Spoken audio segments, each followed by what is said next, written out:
Deer all, আবারও চলে আসলাম তোমাদের দ্য প্যারোট টেলের 6th পার্ট নিয়ে। তো তোমরা জানো যে আমরা প্রধানত তোমাদের এইচএসসি এবং আলিমের যে ইংলিশ ফর টুডে টেক্সট বুকটি রয়েছে তার ইউনিট 1 লেসন 1-এর যে টপিকটি রয়েছে বা যে গল্পটি রয়েছে তার ধারাবাহিক আমরা আলোচনা করছি। তো ইতিপূর্বে আমরা পার্ট 5 পর্যন্ত আলোচনা করেছি। আশা করি তোমরা গল্পটি সুন্দরভাবে বুঝতে পেরেছো। তো এখানে টোটাল 7টি পার্টস রয়েছে, তো তার ভিতরে আমরা 5টি পার্ট কিন্তু ইতোমধ্যে শেষ করেছি।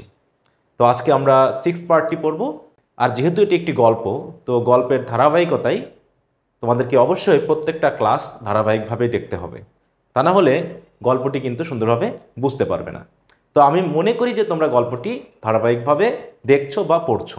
তা চলো এবার আমরা 6th পার্টটিকে পড়তে শুরু করি। তো পার্ট 6-এ যাওয়ার পূর্বে আমরা একটু গত ক্লাসের শেষে কোথায় রেখেছিলাম সেটা একটু জেনে নিই। হ্যাঁ, গত ক্লাসের শেষের দিকে আমরা জেনেছিলাম যে রাজা পাখিটিকে দেখতে এসেছিল, তাই না? কিন্তু আসলে রাজা ভুলে গিয়েছিলেন যে পাখিটিকে তিনি দেখতে এসেছেন।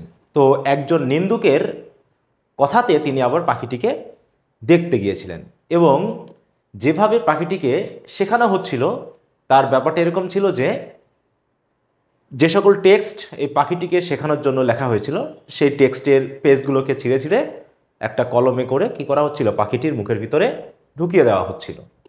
আর এটাকে মনে করা হচ্ছিল যে পাখিটির শিক্ষা হচ্ছে বা লেসন চলছে। তো সবাই মিলে মহা খুশি ছিল, তাই না? কিন্তু আসলে আমরা কিন্তু অনুমান করতে পারছি, যারা আমরা রিডার বা দর্শক, যে পাখিটির আসলে কি সমস্যা হচ্ছে বা কি হবে শেষ পর্যন্ত, তাই না? পাখিটি কি বাঁচবে নাকি বাঁচবে না? কারণ তার খাঁচার ভিতরে কোনো খাবার নেই, কোনো পানি নেই, তাই না? শুধু আছে কি বইয়ের যে পাতা সেগুলোকে ছেঁড়া হচ্ছে আর তার মুখের ভিতরে ঢুকিয়ে দেওয়া হচ্ছে কি হিসাবে? লেসন হিসাবে। তাহলে পাখিটির কি হতে পারে তোমরা নিশ্চয়ই বুঝতে পারছো, তাই না? তো দেখো, বলা হচ্ছে কি প্রেডিক্টেবলি। প্রেডিক্টেবলি মানে কি? অনুমানযোগ্য, তাই না? মানে আমরা অনুমান করতে পারছি, বা যেটা অনুমানেও। হ্যাঁ, তাহলে অনুমানেয়ভাবেই আমরা বুঝতে পারছি যে দ্য বার্ড উইকেন্ড, পাখিটা কি হচ্ছে? দিন দিন দুর্বল হয়ে পড়ছে। দেখো, উইথ এভরি পাসিং ডে। হ্যাঁ, প্রত্যেকটা দিন যাচ্ছে আর পাখিটা আস্তে আস্তে কী হয়ে যাচ্ছে? দুর্বল হয়ে পড়তেছে। কারণ কি? পাখিটিকে কোনো খাবার দেওয়া হচ্ছে না, তাকে কোনো পানি বা জল দেওয়া হচ্ছে না, শুধু তার মুখের ভিতরে কি করা হচ্ছে? ওই বইয়ের পেজ ছিঁড়ে ছিঁড়ে ঢুকিয়ে দেওয়া হচ্ছে।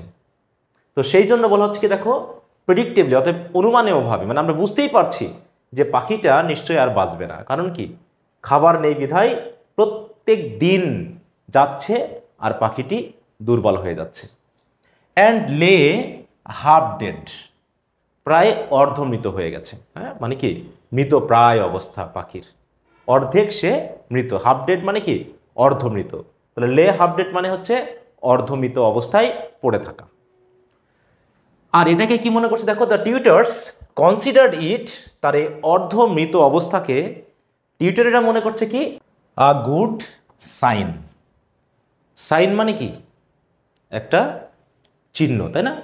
এটা একটা ভালো চিহ্ন বলে তারা মনে করলো। হ্যাঁ, মানে পাখিটা অর্ধমৃত, এটাকে তারা মনে করছে পাখিটা হয়তো কিছুটা কন্ট্রোলড হয়েছে, না নিয়ন্ত্রিত হয়েছে। তা এটা বেশ ভালো একটা দৃশ্য, ভালো একটা চিহ্ন যে পাখিটির শিক্ষা হচ্ছে।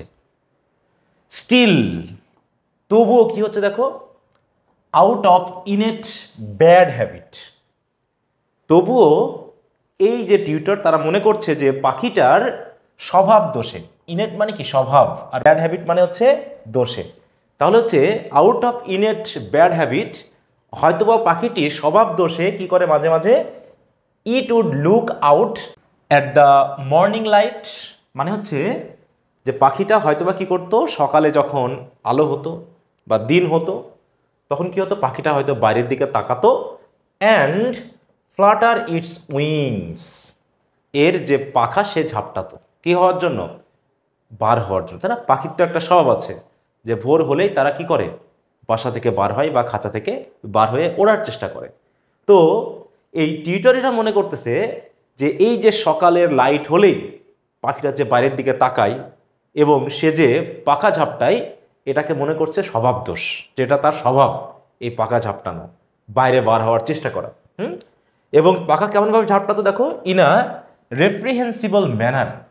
রেপ্রিহেন্সিবল মানে হচ্ছে নিন্দনীয়, মানে খারাপভাবে। হ্যাঁ, তাহলে ইন আ রেপ্রিহেন্সিবল ম্যানার মানে খারাপভাবে বা খুব জোরালোভাবে পাখিটি যে তার উইং বা পাখাকে ফ্লাটার করত, এইটাকে মনে করা হচ্ছে কি খারাপ দোষ, বা বাজে দোষ, তাই না? মানে পাখিটা বেশ ভালো শিক্ষা হচ্ছে, কিন্তু এখনো এই দোষটুকু যায়নি পাখির এখনো। এটার এখনো স্বভাবগত দোষ আছে, হয়তো খুব শীঘ্রই পাখিটির এই স্বভাব দোষও কেটে যাবে, তাই না?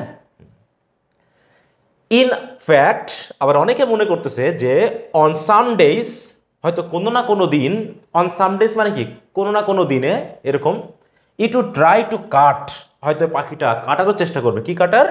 The wires of the cage with its feeble beak. Beak মানে কি ঠোঁট, ফিবল মানে কি দুর্বল।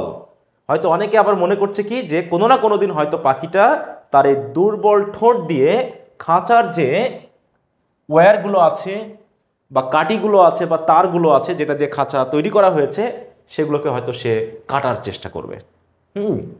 তাহলে দেখো পাখিটা যে মারা যাওয়া অবস্থা সেটা কিন্তু তারা বুঝতে পারছে না। তারা মনে করছে এটা হচ্ছে এক ধরনের শিক্ষার একটা ভালো চিহ্ন, যে ভালো শিক্ষা হচ্ছে, পাখিটা দুর্বল হয়ে গেছে, মানে এটাকে দুর্বল ভাবা হচ্ছে না, মনে করা হচ্ছে যে কি পাখিটা নিয়ন্ত্রিত হয়ে গেছে, কন্ট্রোলড হয়ে গেছে, তাই না?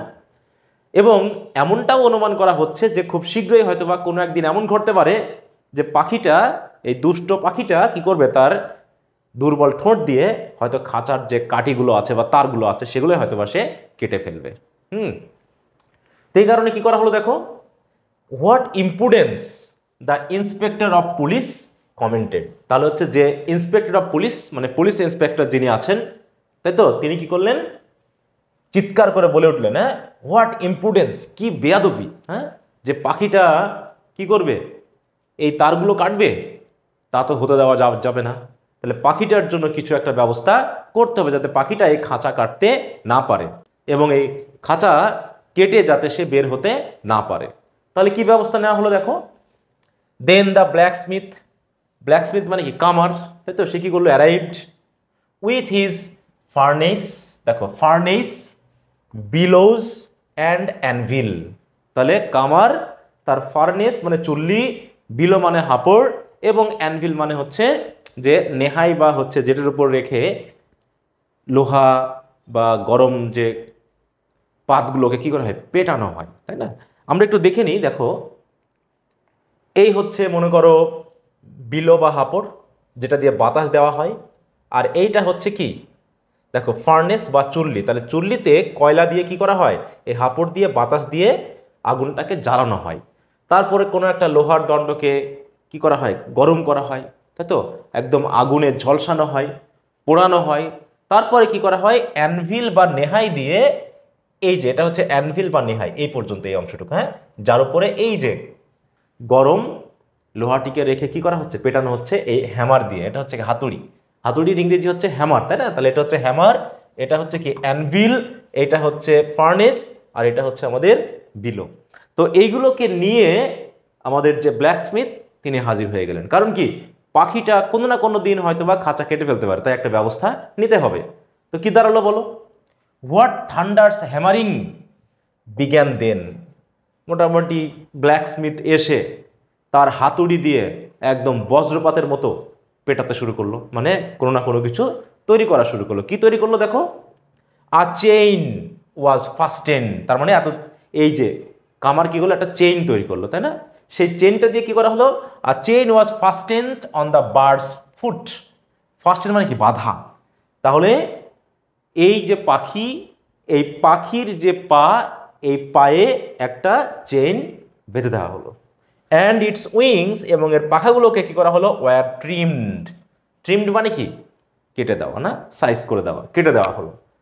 তাহলে বোঝাই গেল যেখানে দেখো আমরা পাখিটিকে কিভাবে নিয়ন্ত্রণ করা যায় আরো, যাতে সে খাঁচা ভাঙতে না পারে, কাটতে না পারে, তার জন্য ব্যবস্থা নেওয়া হয়ে গেল। এখানে দেখো ফার্স্ট থেকে হয়ে গেছে ফাস্টেন, আর এটার পাস্ট টেন্স করা হয়েছে ফাস্টেন্ড।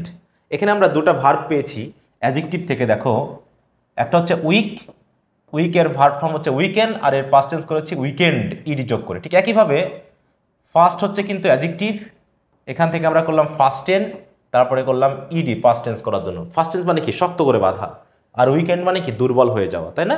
এইভাবে কিন্তু ভার্ব করা হয়েছে। এবং এখানে দেখো প্যাসিভ ফর্মে রয়েছে, ওয়াজ ফার্স্ট টেন্স মানে বাঁধা হলো, অ্যান্ড ওয়ার ট্রিমড মানে কাটা হলো বা ছাঁটাই করা হলো। এরপর কি হলো এইসব দেখে? The king's brother in law, তাই তো, রাজার যে শালা বা সমুন্দিরে আছে, তাই না, মানে তার বউয়ের যে ভাইয়েরা আছে, তারাও কি করছে দেখো, লুকড গ্রেটলি অ্যানয়েড, মানে কি তারা খুব রাগী দৃষ্টিতে তাকালো। কারণ কি দেখো, অ্যাজ দে শুক দেয়ার হেডস অ্যান্ড সেইড, কারণ তারা মাথা ঝাঁকিয়ে ঝাঁকিয়ে বলতেছে। শুক হেড মানে কি মাথা ঝাঁকানো, হ্যাঁ, তাহলে মাথা ঝাঁকিয়ে ঝাঁকিয়ে কি বলছে যে ইটস নট জাস্ট দ্যাট, শুধু এটাই না, the birds in this kingdom, যে এই রাজ্যের পাখিগুলো আর স্টুপিড, মানে এই রাজ্যের পাখিগুলো শুধু স্টুপিডই নয়, বোকাই নয়, নির্বোধী নয়, বরং কি দে আর অলসো আনগ্রেটফুল, তারা অকৃতজ্ঞ। আনগ্রেটফুল মানে কি অকৃতজ্ঞ, তাই না? আর স্টুপিড মানে কি বোকা। তার মানে এই যে রাজার যে সকল শালা বা সমুদ্রে এসেছিল, তারা কি বলছে এটা দেখে, যে পাখিগুলো তো প্রচুর অকৃতজ্ঞ, রাজা তাকে শিক্ষিত করার জন্য এত ব্যবস্থা নিচ্ছে, তারপরও সে পালিয়ে যাওয়ার চেষ্টা করছে, পাখিগুলো নিশ্চয়ই ভালো না, তাই না? তাতে কি হলো, then the teachers armed with quill, quill মানে কি কলম, তাই না, ওয়ান হ্যান্ড, দেখো এক হাতে কলম, and lance in the other hand, হ্যাঁ, অন্য হাতে লাঠি, কঞ্চির লাঠি, তাই তো, যেটা আমরা বলি, হ্যাঁ, সে কঞ্চির যে লাঠি, সে লাঠি নিয়ে কি করলো, gave a memorable demonstration of teaching. Teaching মানে কি শিক্ষার একটা স্মরণীয়, মানে কি স্মরণ রাখার মতো একটা ডেমনস্ট্রেশন দিল, মানে একটা শিক্ষা দিয়ে দিল পাখিকে। লাঠি দিয়ে পেটানো আর কলম দিয়ে সেই কাগজ ছিঁড়ে ছিঁড়ে তার ভিতরে ঢুকিয়ে দেওয়া। যেই পাখিটি নড়ছে ওই হয়তো লাঠি দিয়ে তাকে পেটাচ্ছে নাকি, এইভাবে তাকে কি করছে, শেখানোর চেষ্টা করছে। তাহলে এখানে মেমোরেবল মানে কি স্মরণীয়, তাই না? আর ডেমনস্ট্রেশন মানে কি, মানে প্রদর্শনী বলতে এখানে আসলে ওই কাজটাকে বোঝাচ্ছে, মানে টিচিং বা লেসন দেওয়ার যে কার্যক্রম সেটাকে বোঝানো হচ্ছে, যেটা একদম স্মরণ রাখার মতো একটা কার্যক্রম তারা দেখালো।